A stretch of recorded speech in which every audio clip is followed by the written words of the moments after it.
স্বাগতম জনাইছোঁ আমাৰ এই ৰেড এক্সপ্ৰেছ ইউটিউব চেনেললৈ আৰু ৰাজ্যৰ চৌদিশসকল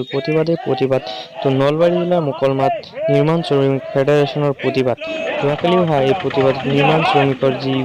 দাবী এই দাবীসমূহৰ ভিত্তিত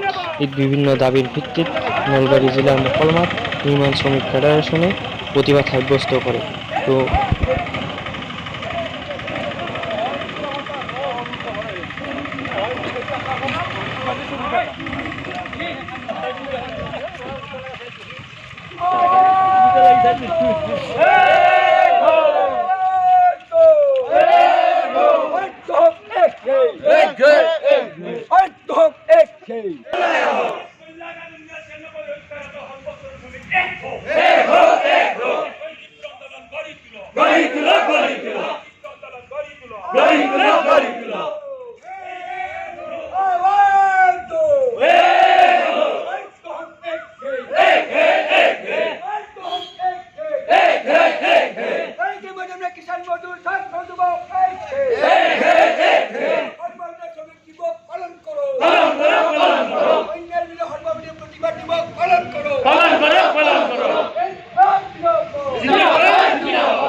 কেন্দ্ৰীয় বিজেপি চৰকাৰে যি শ্ৰমিক বিৰোধী নীতি